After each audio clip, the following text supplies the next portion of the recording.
Dent Reviews. Anyhow, today I'm going to be reviewing the IOAudio Sogno by IOAudio.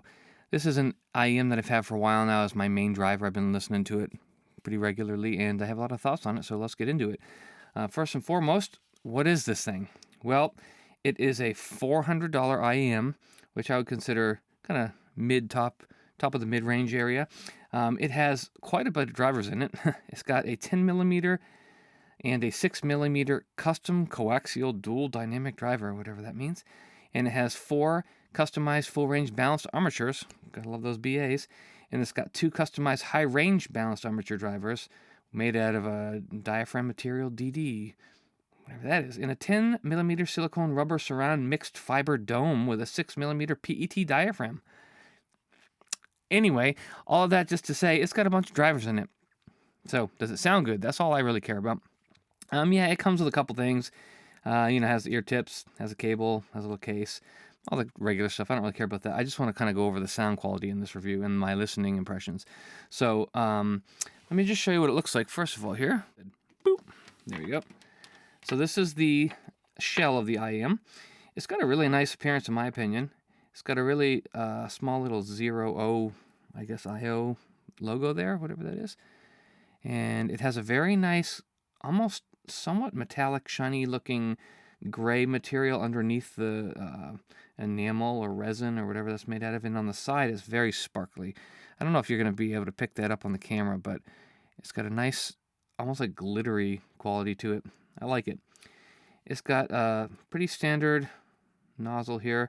If you look closely inside the nozzle, there are actually 3 separated chambers, so it looks like the tuning is done through 3 little channels, which I don't know this for sure, but I'm assuming might have little acoustic filters in each of them to kind of adjust that frequency response. It is a 2-pin connection, just like most of the common earphones like Moondrop and whatnot. This is not the cable that it came with. I don't have that cable. I actually traded for this IEM with Mark over at Super Review, and I just kept it as it is, so I don't really care because I use the cables that I have, and this one I like a lot because it's small. So, but that is the shell.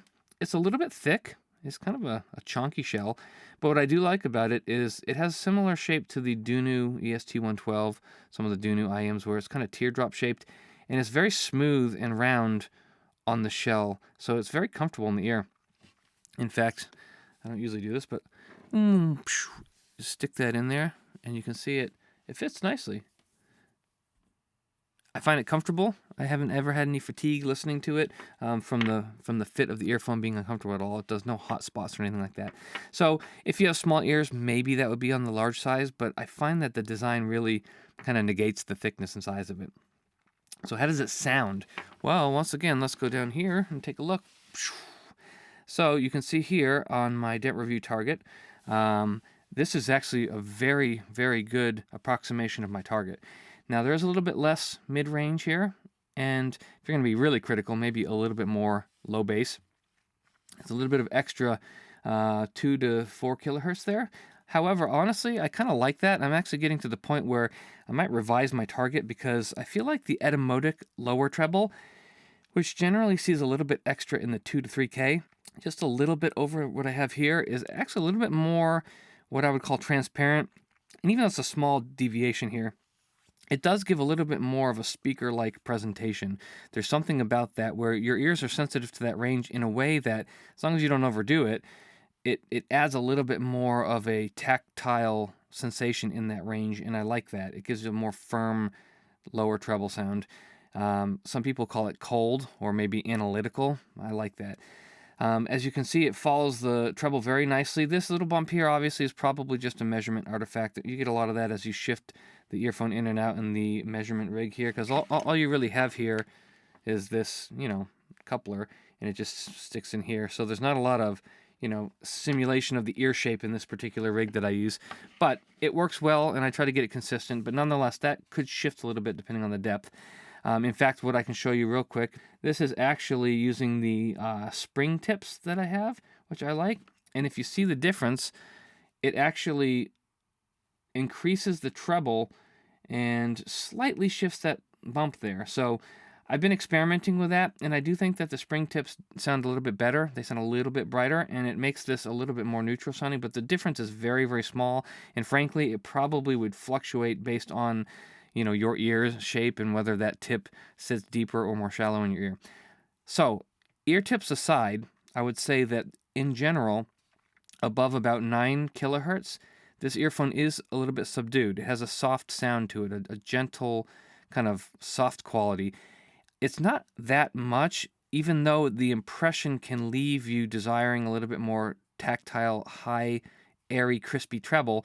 It's not drastic. And what I mean is, if I were to put this earphone in and just listen to it for an hour and go through my music, maybe when I initially put it in, I might think, oh, I wish it was a little bit brighter up top.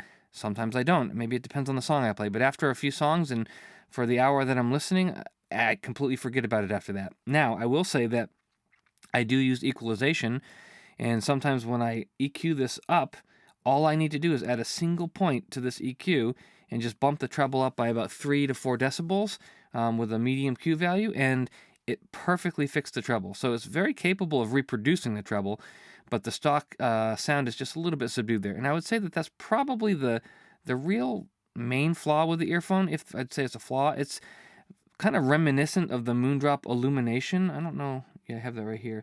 So if you look at the illumination, yes, again, you have the peak difference here because this peak can shift based on the depth and whatnot. So let's just assume this peak was brought into alignment with the other peak. You can still see that the Moondrop above 10 kilohertz is pretty drastic decline there.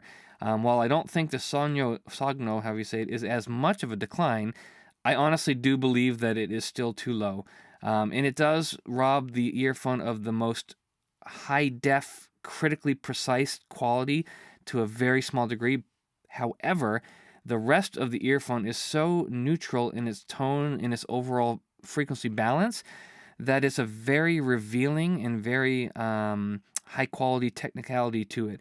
I feel like this bass shape is a little bit more maybe Harman than I would use. I actually go a little bit towards, I think, the Moondrop VSDD, whatever the target's called. So, in a critical sense, I probably would say that this needs maybe a little bit more, like 200 to 400 hertz, maybe a decibel or two.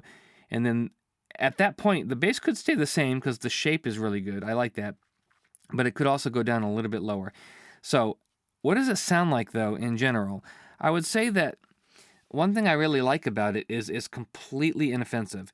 Now, you could argue that because of that slight treble dip at the top end, it's not as, critically crisp and airy. But again, that's a small deviation for me personally. I don't think it's as drastic as you might think. Now, it can sound drastic when you're doing an A/B comparison because oftentimes when you put something next to something else, it exaggerates the difference or makes it a little bit more obvious. But again, as I said, just listening to it in a general listening session, I don't think is a drastic drawback to the earphone. But that may partly be because of that. There's very little fatigue. The treble is easy and relaxing to listen to while still being very linear and smooth and clear. I can't stress that there's still treble clarity. It's not that it's gone. It's not that there's nothing above there. It's just that it's less than the reference amount, so it's a little bit soft. Bass tactility is very good. It's not the deepest, most tight sub-bass I've ever heard, but it is very good bass. The entire low-frequency spectrum is very revealing. Bass guitars and all the mid-range frequencies stand apart from each other clearly. It can hit very, very low sub-bass when it needs to. It can get out of the way when it needs to. So I think they did a really good job with the overall tuning of this earphone. Is it perfect? No, I've never heard an earphone that's perfect, but it's pretty close in terms of the overall balance at a minimum. Again, it's comfortable. It's a little bit on the expensive side for what it is, and it's funny I say that because I like this earphone a lot. However, I've said in some of my other videos, there's a lot of competition, and specifically Moondrop. There's a lot of earphones that are coming in the sub $100 range that are hitting a very similar target. You even have things like the Zero and the Zero 2, which I would argue are probably, from a technical point, at least relatively speaking, pretty similar to this in their overall accuracy in terms of the overall balance and the smoothness of the response. I will say that this earphone does have a little bit of a technical superiority compared to those. I don't know that I buy into the whole idea that there are mystical properties of an earphone that drastically affect the sound quality. However, I will say I do believe there probably are some technical aspects of different drivers and whatnot that can slightly affect the quality.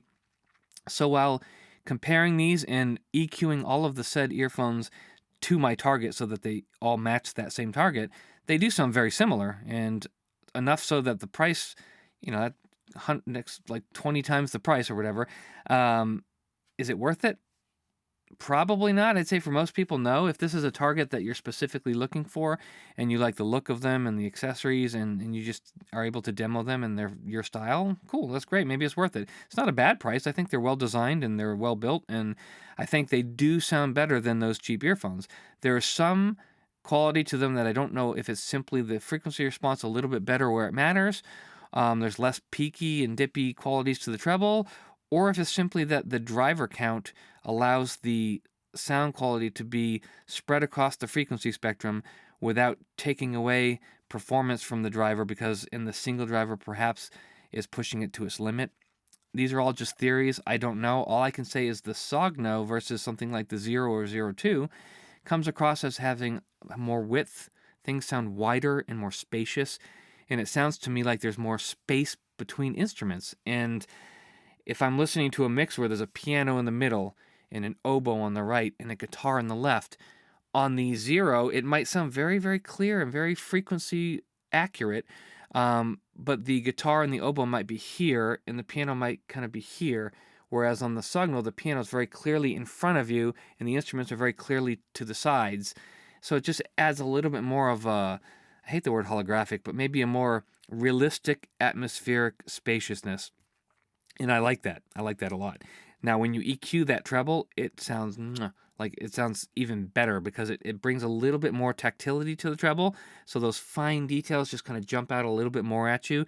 And it adds a little bit more air, which also increases that sense of atmospheric depth and realism. So it does very well with that. Now, I will say that while I would have recently put this very high up on my list, at the last Can Jam I was at Dallas with Mark and one of his friends, his friend had an earphone that he let me audition, and that earphone was the Moondrop Aqua. It's the Moondrop Blessing 3 Aqua, I believe it is. It was a Japan exclusive, and I will say this. I had the Sogno, however you say it, and the Aqua side by side, and I was comparing them. And I'm going to flip over. I hate to do this. I don't want to go to the enemy's website here, but here is the graph of the Sogno versus the Blessing 3 Aqua. And if you can see, relative to the low frequencies, it's very, very similar. It's pretty much, I'd say, on par, but it actually does do what I said to some slight degree, and that is it corrects the 200 to 400 hertz. So it's not a huge difference, but you can see there is a little bit more frequency amplitude there. That's good. It slightly decreases this treble area here and here where it's still kind of peaking at 3K.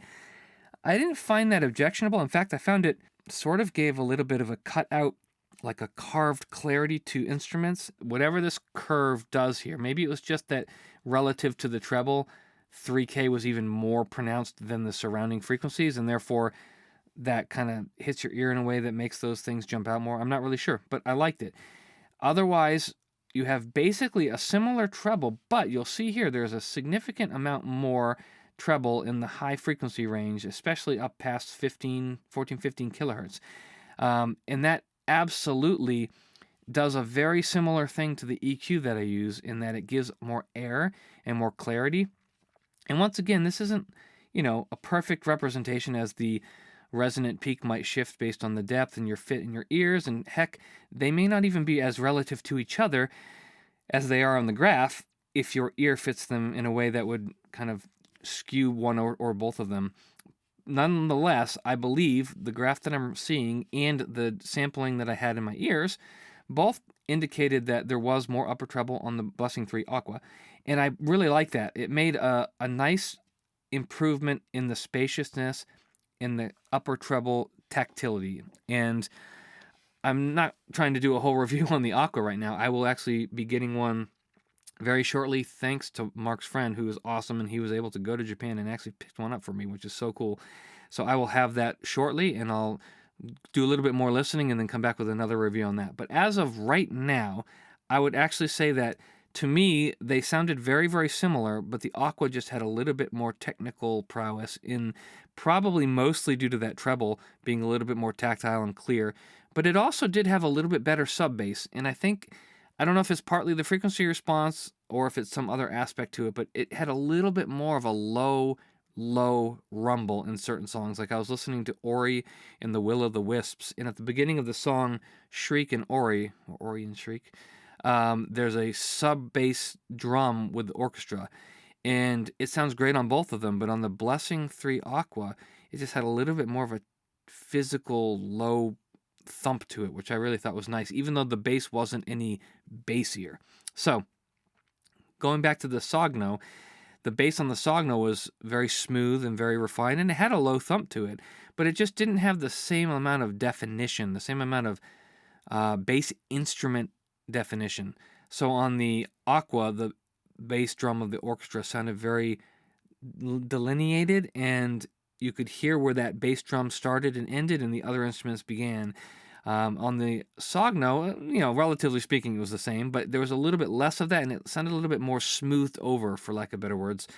All very minor differences, and they definitely are closer in technical performance when you EQ the treble of the Sogno. So, again, I'll go into another Aqua review soon, and I don't want to go too long with this, so I'll just say that as of right now, the Aqua is probably one of the best earphones I've ever heard, bar none. The Sogno is up there with it. And for the price, they're very similar in price. I think $350 to $400 for each of them. The Sogno is probably not the best value because the Aqua is a little bit cheaper and better, in my opinion. But again, that's all very subjective. You might like that sound. I actually really liked the Moondrop Illumination, and I think the bass frequencies on that are where it really was not as ideal. It had a little bit more mid bass, and the sub bass wasn't as curved upward that I like this graph here.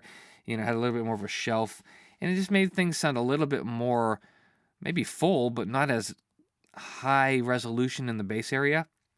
But despite the roll off in the treble, which I do believe was there, and I do believe detracted from it a little bit, I did find that there were so many listening sessions that I had with the Moondrop Illumination that after 10 minutes of listening, I always felt like this was one of the best things I've ever heard. It set into my mind, and those things that were lacking didn't faze me, and it just had this amazing, smooth, natural clarity to it. Now, I think one aspect that might have affected that is probably the most open ear sounding headphone I've ever heard, and maybe that lent a little bit to that sense of spaciousness. I don't really know.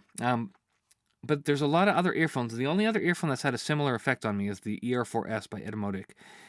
That is by far not bassy enough, in my opinion, and the treble may not be as high frequency content as much up there, but that's another one where if I were to listen to that stock after a song or two, I forget there's any flaws, and it sounds so damn silky smooth and revealing, and that's one of my favorite earphones of all time. I still prefer to EQ the bass up and maybe a little bit at 7.5K, but that's about it. It makes it perfect. So my point there is that this treble on the Sogno, for me personally, is not a huge deal, even though I do think it is the one place it lacks the most. If I had not heard the Aqua, I'd be very happy with the Sogno, and I think it's a phenomenal frequency response overall, and maybe you like that. Maybe you prefer a little bit softer treble. Maybe you prefer a little more laid-back upper treble. And the bass is very excellent. The mids are excellent. The lower treble is excellent. So overall, it's just great. So that's about it. It's a very good IEM at a reasonable price. There are very, very steep competition for it, though. So I would say if you're striving to find something that's more affordable, a good alternative is probably something like the Moondrop Land and maybe the 02 if you want something a little bit more bass warmth, the 01 if you want something a little bit more lean.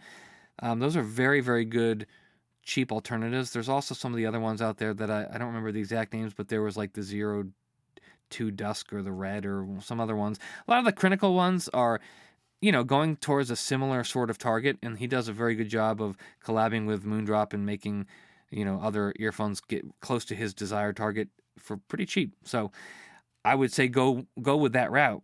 If you want something that's better in terms of its listening impression, the technicalities, the precision, the width, the imaging, just the quality of the overall presentation, yeah, maybe this is worth it for you.